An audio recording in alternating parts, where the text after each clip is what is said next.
Good morning, good evening, कैसे हैं आप सभी लोग। मैं आदित्य आप सबका स्वागत करता हूं हमारे बेहतरीन से चैनल न्यूमेरिकल वाला पे, जहां आज हम कवर करने जा रहे हैं इलेक्ट्रिसिटी चैप्टर से टॉपिक 2। और हमारी जो प्रॉब्लम होने वाली है आज वो है कंडक्टर रेजिस्टेंस प्रॉब्लम। इससे पहले लेक्चर में हमने क्या कवर किया था, कॉम्बिनेशन ऑफ रेजिस्टेंस की प्रॉब्लम को और उनके कोर कॉन्सेप्ट को अच्छे से सीखा था। आज हम सीखेंगे कि कंडक्टर को इंक्रीज करने पे, उसकी लेंथ डिक्रीज करने पे, क्रॉस सेक्शन इंक्रीज करने पे या डिक्रीज करने पे क्या क्या चेंजेस होते हैं रेजिस्टेंस में। क्लियर है? तो मेरे साथ कॉपी और पेन को ले लीजिए और साथ में बैठ जाइए ताकि अच्छे से कॉन्सेप्ट क्लियर हो सके। Get it? तो चलिए स्टार्ट करते हैं अपना लेक्चर। तो बात को समझते हैं, क्या है हमारा टॉपिक आज का, कंडक्टर बेस्ड। तो कंडक्टर बेस्ड टॉपिक में रेजिस्टेंस की डिपेंडेंसी क्या होती है वो हमें क्या करना है, सीखना है। ठीक है बात को? तो हमने एक बना लिया है कंडक्टर और इस कंडक्टर की लेंथ को हम अपनी तरफ से लेट कर लेते हैं, that is the small L, और हम इसका क्रॉस सेक्शन एरिया लेट कर लेते हैं ए। तो सबसे पहले बात आती है what is the cross section area. तो समझना, area this is the whole part is area. Cross section part क्या होता है कि आप चाकू से एक स्लाइस कट करो ऐसे, और this part is known as the cross section area. तो फर्क समझ में आया, एरिया और क्रॉस सेक्शन एरिया में फर्क है। ओके, और इस मटेरियल की जो है हम रेजिस्टिविटी रो लेट कर ले रहे हैं। ठीक है, और इस पूरे मटेरियल का जो रेजिस्टेंस बन के आएगा that is the are.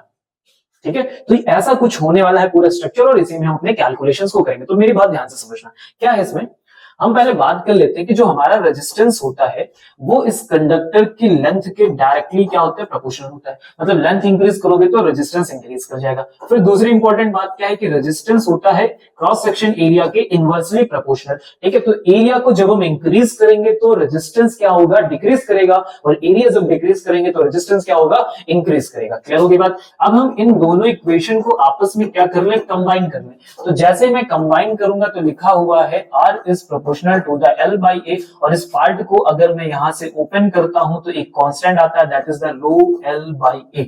What is the rho? This is the resistivity of the material. What is the rho? ये क्या है सर हमारी, ये है रेजिस्टिविटी। ठीक है, रेजिस्टिविटी ऑफ द मटेरियल है। ये केवल डिपेंड किस पे करता है, ये डिपेंड करता है स्पेशली मटेरियल पे और साथ में डिपेंड करता है टेम्परेचर पे। क्या बात समझ गए? तो ये वाला टर्म बदलने वाला नहीं है, तो इसलिए बिल्कुल परेशान मत होना। जब तक एक मटेरियल लेके बैठोगे रेजिस्टिविटी फिक्स है। जैसे कॉपर है ये वायर, तो उसकी रेजिस्टिविटी तब तक नहीं बदलेगी जब तक ये वायर कॉपर का रहेगा। कॉपर के 1000 टुकड़े करो, लेंथ 500 गुना कर दो, 50,000 कर दो, कुछ भी कर दो, रेजिस्टिविटी सेम रहेगी। क्लियर है बात को? ओके, तो आज हमारा जो टॉपिक है वो इस बात पे है कि हमारे जो कंडक्टर्स होते हैं उनके डायमेंशन को चेंज कर दिया जाता है। कभी लेंथ इंक्रीज कर दी जाती है, कभी एरिया इंक्रीज कर दिया जाता है, और फिर रेजिस्टेंस का रिजल्ट पूछा जाता है। ठीक है, तो हम इन चीजों पे आज हम काम करने वाले हैं। क्या बात समझ गए? आइए, तो हमारा जो सबसे पहला फैक्टर है वो क्या है। ठीक है, हम सीधे सीधे बात करते हैं अपने फैक्टर पे, ज्यादा टाइम नहीं लेते हैं। फर्स्ट फैक्टर क्या है हमारा, तो पहला फैक्टर हमने देखा कि हमारा लेंथ है, और इसमें हमने क्या देखा कि जो हमारी लेंथ का टर्म है वो R is directly proportional to the L आ रहा है। इसका मीनिंग क्या हुआ कि जब जब हम R की वैल्यू को इंक्रीज करना चाहेंगे, लेंथ की वैल्यू इंक्रीज कर लेंगे, यानी L बढ़ाने पे R का टर्म क्या हो रहा है, इंक्रीज हो रहा है। चलो इस बात को ऐसे समझते हैं। मैं क्या कर लेता हूं, एक यहाँ पे क्वेश्चन ले लेता हूं ताकि थोड़ी क्लैरिटी रहे। देखो, ऐसे मान लो कि आपके पास एक कंडक्टर है, इसकी लेंथ हम लेट कर रहे हैं स्मॉल है, इसका जो क्रॉस सेक्शन एरिया E है, इसकी रेजिस्टिविटी रो है, और इसका रेजिस्टेंस कम है R।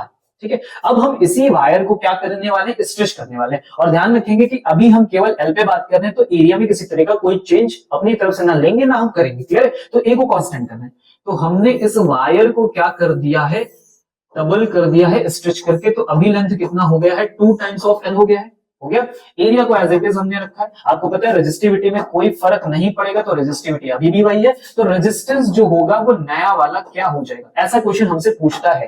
क्लियर है? तो जरा देखो कैलकुलेशन कैसे करेंगे। हम पहले वाले का फॉर्मूला क्या लिखेंगे, तो पहले वाले का फॉर्मूला लिखेंगे R is equal to rho L by A। Simple सा लिख लिया फॉर्मूला। अब चलते हैं सेकंड वाले के लिए, बहुत सिंपल है, बस सुनना है। आप वहां पे भी आ जाओ, लिखो इसे R new is equal to rho लिखो, यहाँ पे L लिखो और अपॉन में A लिख दो, एज इट इज फॉर्मूला लिख दो। ठीक है, अब देखो कि क्या चेंज हुआ है। तो लेंथ तो 2L हो गई, L की जगह क्या हो गया, 2L हो गया, तो आप यहाँ 2 लगा दो।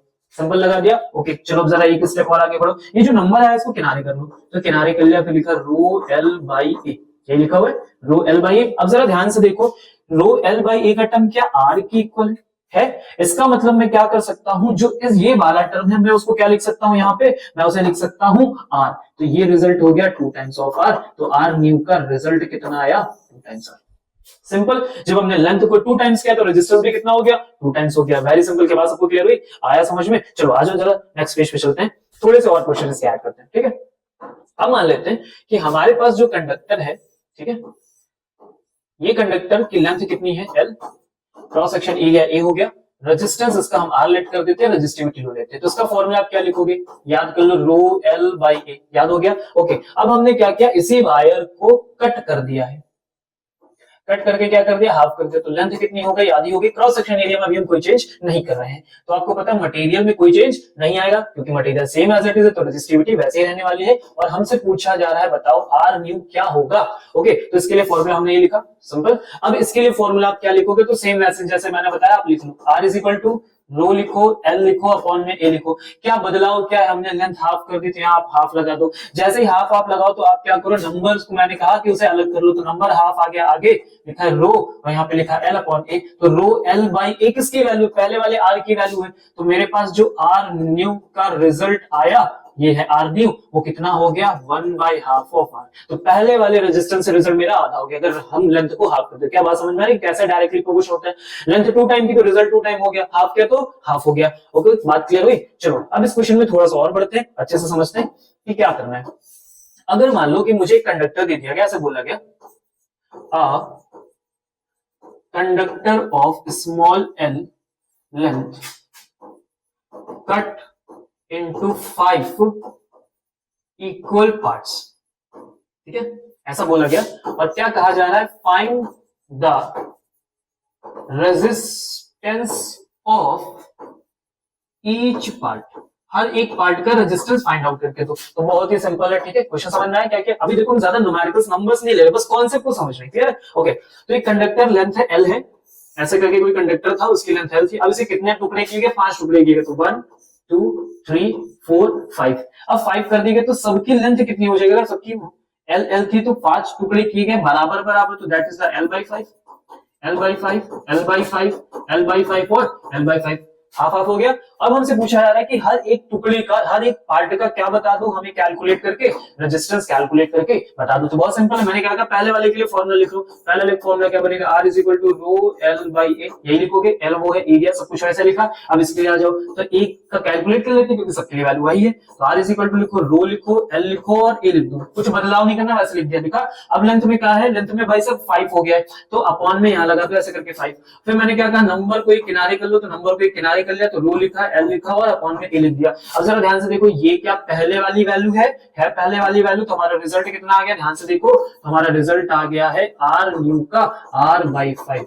अगर इसका R/5 है तो सबका R/5, तो ईच पार्ट का जो रेजिस्टेंस है वो पहले वाले कंडक्टर का कितना हो गया, 1/5 टाइम्स हो गया। क्या बात समझ में आएगी, लेंथ का कॉन्सेप्ट क्लियर हुआ। इंक्रीज करेंगे तो इंक्रीज हो रहा है, डिक्रीज करेंगे तो डिक्रीज हो रहा है। दैट्स व्हाई हम क्या करते हैं, देखो हमारे घर में जो टीवी के कनेक्शंस होते हैं या फिर दूर दराज के जितने भी कनेक्शंस होते हैं, आपने देखा होगा, वो हमेशा केबल से किए जाते हैं। क्यों, क्योंकि क्या होता है, केबल्स की रेजिस्टेंस को हम क्या करते हैं, डिक्रीज करते हैं, ठीक है। जैसे केबल आप यूज करोगे तो उसका रेजिस्टेंस क्या होता है, कम होता है। हम वो सीखने वाले हैं, कैसे होता है, चलो आते हैं अगले पार्ट में, सीखते हैं, बढ़ते हैं एक स्टेप। ओके, तो चलो ध्यान से देखो क्या करना हमें। अब हम सीखने वाले हैं किसके बारे में, क्रॉस सेक्शन एरिया के बारे में। तो क्या है क्रॉस सेक्शन एरिया का टर्म, आते हैं। तो हमारा सेकंड फैक्टर हो गया है cross section area, cross section area. और सारी डिपेंडेंसी हम जब इस पे दिखाएंगे तो लेंथ को अभी क्या करेंगे, रोकेंगे कि आप रुको भाई, पहले इसको अच्छे से सीख लीजिए, सब अब समझते हैं।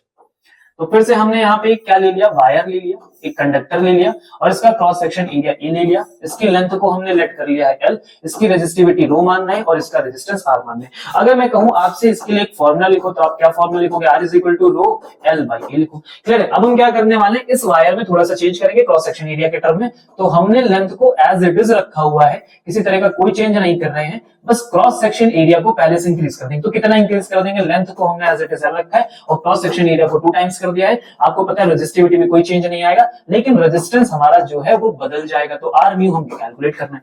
तो क्या करना है, समझ में आ रहा है आपको, जल्दी से फॉर्मूला लिखा जाए। और तो मैंने क्या बताया, आर इज इक्वल टू लिखो रो एल लिखो और अपॉन में ए लिखो, लिख लिया वैसा ही फॉर्मूला। अब देखो क्या बदला हुआ है, ए में 2 टाइम्स हो गया तो यहाँ लगा दो 2 लगा दिया। अब जो नंबर है उसको जरा बाहर कर लो, तो लिखा 1/2 रो एल बाई ए। क्या ये पहले वाली वैल्यू लिखी हुई है, तो आर न्यू का रिजल्ट आ गया हाफ टाइम्स ऑफ आर। तो पहले वाले से रेजिस्टेंस कितना हो गया, कम हो गया। यानी जब हम क्रॉस सेक्शन एरिया को इंक्रीज कर रहे हैं ऐसी कंडीशन में ये क्या हो रहा है, डिक्रीज हो रहा है। चलो सर एक और क्वेश्चन ले लेते हैं बढ़िया सा, आओ देखो।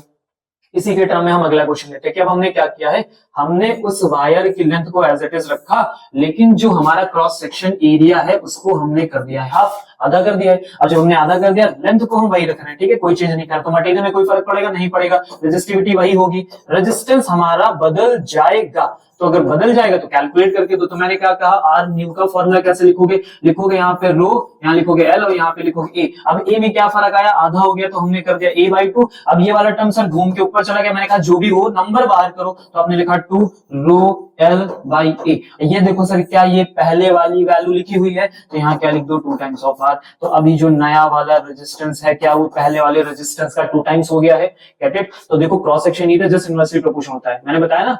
तो क्यों केबल वायर हम लोग यूज करते हैं, इसलिए केबल वायर ज्यादा यूज किए जाते हैं, क्योंकि जैसे ही हम उनकी थिकनेस को इंक्रीज करते हैं, क्रॉस सेक्शन एरिया बढ़ाते हैं, तो रेजिस्टेंस अपने आप ही क्या कर जाता है, ड्रॉप कर जाता है, गेट इट। ओके, तो चलो इस क्वेश्चन में थोड़ा सा और मिर्च मसाला ऐड करते हैं, और क्वेश्चन में क्या क्या चीजें पूछी जा सकती है, ठीक है। तो चलो और देखते हैं अगले टाइप में इन्होंने क्या ऐड करना होता है, क्या हमसे पूछ सकते हैं, उसके बारे में बात कर लेते हैं। तो हमने थोड़ा सा इरेज करके जगह बना ली अपने लिए, और जल्दी से ले लेते हैं कोई दूसरी पेन, तो ले लिया हमने। अब समझो क्वेश्चन में वो और क्या करते हैं। अब इसी में जो अगले टाइप का क्वेश्चन बनता है वो दो नाम से बनता है, एक नाम होता है डायमीटर और दूसरा नाम लेते हैं वो रेडियस का। तो हम एक एग्जांपल में दोनों समझ लेंगे, ठीक है। अगली बार वो क्या कहेंगे, देखो इसी क्वेश्चन पे हम बात करें कि ऐसा कंडक्टर है, अब इसी में बदलाव कर रहे हैं, तो वो कहेंगे कि हमने क्या किया है, जो हमारा डायमीटर था उस डायमीटर को हमने 2 टाइम्स कर दिया है, डायमीटर को क्या कर दिया, 2 टाइम्स कर दिया। तो अब जरा बताओ आर न्यू क्या होगा, क्लियर है सबको यहां तक बात समझ में। ओके, तो अब पहले वाले फॉर्मूले को डायमीटर के टर्म में सीखना पड़ेगा। तो चलो देखो पहला वाला फॉर्मूला कैसा दिखेगा, तो लिखा R is equal to rho L by ए।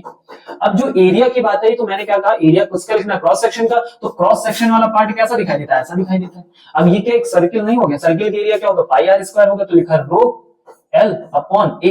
जब पाई आर स्क्वायर लिखोगे तो आर की जगह हम क्या ऐड कर सकते हैं, डी का टर्म ऐड कर सकते हैं, ठीक है, समझना मेरी बात को। तो ये मैंने लिख दिया पाई आर स्क्वायर, लिखा मैंने पाई आर स्क्वायर, तो पाई आर स्क्वायर का टर्म ऐसे करके आ गया, आ गया। तो ये बन गया मेरा किस, कौन सा फॉर्मूला, पहला वाला फॉर्मूला बन गया। अब चलते हैं सेकंड पेन यूज कर लेते हैं, इसका दूसरा फॉर्मूला लिखते हैं आर न्यू के लिए। तो लिखो R new is equal to rho L by A is equal to, अब फिर से लिखेंगे रो एल अपॉन ए की जगह क्या लिखोगे, वापस पाई आर स्क्वायर लिखना है हमको, क्योंकि मैंने कहा था वैसे लिखो। अब जरा समझो, अगर मैं डी को 2 टाइम्स कर रहा हूं, तो ऐसी कंडीशन में क्या मेरा रेजिस्टेंस भी 2 टाइम्स हो जाएगा, डायमीटर 2 गुना हुआ तो रेजिस्टेंस भी क्या हो गया, 2 गुना हो गया। तो जैसे ये 2 गुना हुआ तो पहले यहाँ पे वैल्यू आर थी, अभी यहाँ पे कितनी हो जानी चाहिए, 2r हो जानी चाहिए। तो जल्दी से लेते हैं छोटी सी इरेजर और इसको करते हैं इरेज। अब इसकी जगह हम क्या लिखेंगे, 2r, तो हमने लिख लिया 2r। अब क्योंकि स्क्वायर होता है तो हमने यहाँ क्या लगा दिया, होल स्क्वायर लगा दिया, लग गया होल स्क्वायर। अब जरा देखो यहाँ पे आया रो एल अपॉन 2 स्क्वायर का कितना सर 4 आ जाएगा, आया 4। यहाँ पे क्या करना है, समझ में आ रही बात, 4 हो गया, 2 4r स्क्वायर बन गया ये हमारा।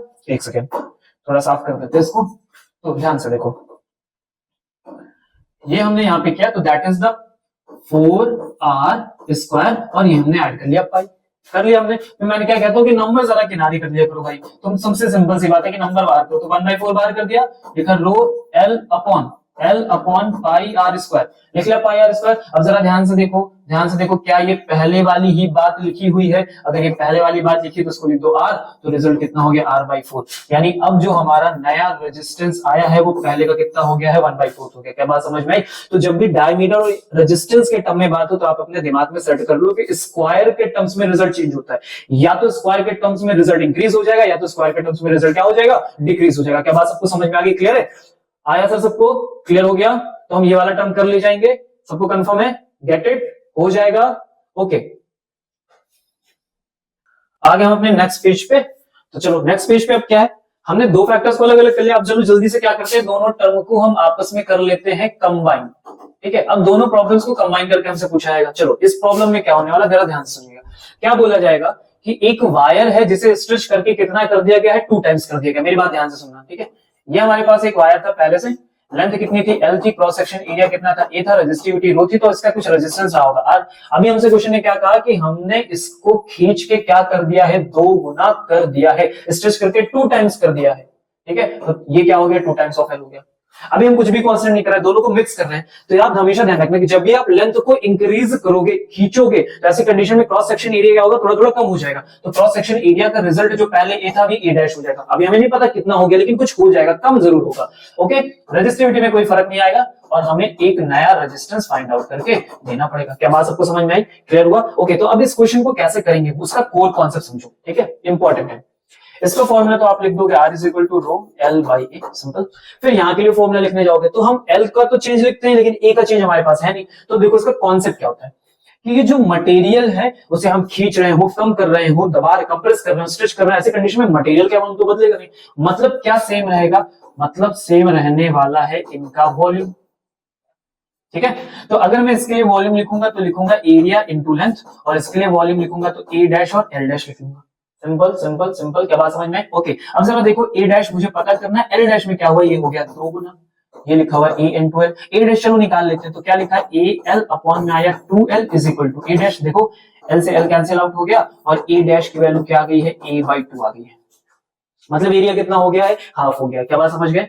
कैसे निकालोगे? कभी भी क्वेश्चन आए तो ऐसे निकाल लेना, वॉल्यूम तुरंत इक्वल रखोगे, जैसे एल हो तो एल से एल कैंसिल कर दिया, है ना। क्या बात समझ गए? जैसे कैंसिल करोगे तो वाला रिजल्ट भेजोगे तो ए डैश की वैल्यू तुम्हें तुरंत मिल जाएगी। आ गया रिजल्ट। अब क्या करना है सर? अब कुछ करना ही नहीं, खत्म हो गई सारी कहानी। जल्दी से लिखो फॉर्मूला, मैंने जो बताया था लिखो, R इज इक्वल टू रो, यहाँ लिखो L और यहाँ लिखो A लिखो। L में क्या चेंज हुआ है, 2 गुना कर देते हैं, यहाँ 2 लगा दो। A में क्या चेंज आया, हाफ हो गया, तो सर यहाँ पे हाफ कर दो। अब जरा देखो नंबर्स ऊपर लिखते हैं, ऊपर गया 2 to 4 हो जाएगा, तो नंबर को बाहर करो, लिखो रो L बाई A। तो अब रिजल्ट देखो, ये क्या पहले वाला लिखा है, तो R न्यू का रिजल्ट कितना आ गया है, 4 टाइम्स ऑफ R आ गया है। समझ में आया? सिंपल सी बात क्लियर हो गई। आगे आंसर कैसे करना है, ऐसे करके चेंजेस आते हैं। तो आपको मैं एक शॉर्टकट बता देता हूं, ठीक है। जब भी ऐसा कोई क्वेश्चन आएगा स्पेशली, है ना, जिसमें ये एक में कोई चेंज किया हुआ, जिसमें बोला गया लेंथ को इंक्रीज करते पर एरिया के बारे में कुछ ना बोले, तो अपने अकॉर्डिंग को उतना ही डिक्रीज कर जाता है। तो आप जनरली उसका रिजल्ट कैसे निकाल सकते हो, तो आप लिख सकते हो R new is equal to N square R. What is the N? जो नंबर चेंज किया हो गया होगा लेंथ में। अगर इसे 2 किया गया तो यहाँ पे रखोगे 2 का स्क्वायर कितना हो गया 4। अगर इसे 3 टाइम्स किया गया होता तो 3 का स्क्वायर कितना हो जाता, 9 हो जाता। तो आप इसे डायरेक्ट यूज कर सकते हैं चेक करने के लिए, लेकिन कैलकुलेशन आप ऐसे ही करोगे, ठीक है। अगर पूरे नंबर चाहिए तो आप चेक करने के लिए जल्दी से यहाँ पे ले सकते हैं, ठीक है। अब इसका दूसरा भी तरीका है, और भी एक तरीका है कि हम इसे जल्दी से कैसे चेक करें। मैंने आपको क्या सिखाया है कॉन्सेप्ट में कि rho is R is directly proportional to the length और R is inversely proportional to the area. तो हमेशा इनके टर्म्स को आपस में प्रोडक्ट करो। जैसे क्या उन्होंने बोला लेंथ 2 गुना होगी, तो आप यहाँ टी लिखो। एरिया कितना हो गया सर, तो एरिया का टर्म जो हमारा था वो कितना हो गया था, यहाँ पे हाफ हो गया था। क्या बात समझ में? तो ये वाला टर्म हमने यहाँ से ले लिया 1/2, ठीक है, हाफ हो गया था। अब क्या करो, जल्दी से इनको उनकी जगह पे पुटअप कर दो। तो आपको पता है L बाई ए होता है, L की जगह रखा 2 और इसकी जगह 1/2, क्या हो गया 4 आ गया। मतलब रिजल्ट कितना आ जाएगा, 4 टाइम्स आ जाएगा। समझ गए? तो आपको सीधे ऐसा ही करना है। मन में रखो कि लेंथ बढ़ाने पे रेजिस्टेंस बढ़ता है, तो 2 गुना मतलब 2 लिख लिया। एरिया को हाफ कर दिया, एरिया को हाफ करने पे क्या होता है, रेजिस्टेंस क्या होगा, एरिया को हाफ करने पे रेजिस्टेंस फिर से 2 गुना बढ़ेगा, क्योंकि इनवर्सली प्रोपोर्शनल है। तो 2 और 2 कितना हो गया, 4 हो गया, 4 टाइम आ गया। क्या बात समझ में आई? क्लियर हुआ कॉन्सेप्ट, दिमाग में आ गया? ओके, तो चलें हम अपने नेक्स्ट क्वेश्चन पे आ जाओ। देखो क्या है नेक्स्ट क्वेश्चन, क्या लिखा हुआ है हमने इस क्वेश्चन में कि a 10 ohm wire is doubled up by the folding, calculate the new resistance of the wire, है ना। तो एक वायर है उसको डबल किया गया है फोल्ड करके।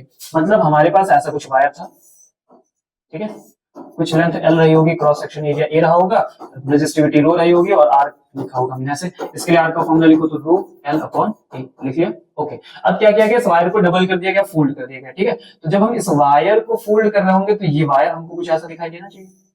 ऐसे करके हमने इसको फोल्ड कर दिया, फोल्ड कर दिया आपने। अब फोल्ड करके ऐसा रख दिया। जब आप इसे फोल्ड करोगे तो ध्यान से देखो, क्या लेंथ इसकी पहले से आधी हो गई है, बिल्कुल हो गई है। और जब हम इसे बिल्कुल ऐसे चिपका के रखेंगे, एक ऊपर एक ऐसे करके रखेंगे, तो ये क्रॉस सेक्शन एरिया ये क्रॉस सेक्शन एरिया मिला के कितना हो जाएगा, 2 टाइम्स हो जाएगा, 2 गुना हो जाएगा। अब हमसे क्वेश्चन पूछ रहा है कि बताओ जरा रेजिस्टेंस में क्या फर्क पड़ेगा। बहुत सिंपल सी बात है, तो हम ऐसे जानते हैं, देख के कर देंगे। लेंथ आधी हुई, देखो शॉर्टकट वाला ट्राई करते हैं। लेंथ अगर आधी हुई तो क्या रेजिस्टेंस भी आधा हो जाएगा, बिल्कुल आधा आ जाएगा। एरिया हमने 2 टाइम्स कर दिया, एरिया हमने बढ़ाया है, कितना बढ़ाया है, 2 गुना। अगर एरिया बढ़ता है तो रेजिस्टेंस घटता है, कितना घटता है उसी रिस्पेक्ट में। तो अगर एरिया 2 गुना हुआ है तो रेजिस्टेंस भी कितना हो जाएगा, हाफ हो जाएगा।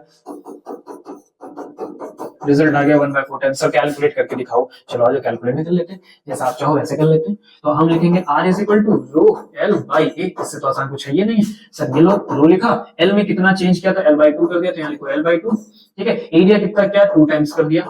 जरा 2 और 2 नीचे के साथ क्या आएगा, तो 4 हो जाएगा, 1/4 लिखेंगे रो L अपॉन A। ये वाला पहला वाला फॉर्मूला है, तो सर 1/4 और यहाँ कितना गया, R/4 आया ना रिजल्ट। तो ऐसे करके क्या कर सकते हैं, हम चेक भी कर सकते हैं। क्लियर हो गया? तो हमारा ये था आज का कोर कॉन्सेप्ट। अब इससे रिलेटेड कोई क्वेश्चन जल्दी से आपका फंसेगा नहीं, हमने कॉन्सेप्ट क्लियर कर लिए हैं। अब जैसे हम पीवाईक्यूज में आएंगे या फिर अपने क्वेश्चंस को लेके आएंगे तो वहां पे ये सारे कॉन्सेप्ट को यूज करेंगे और हमारी अच्छे से प्रैक्टिस होगी। क्लियर है? तब तक के लिए मस्त रहे, खुश रहे, खाते पीते रहे और जम के पढ़ाई करें। क्लियर?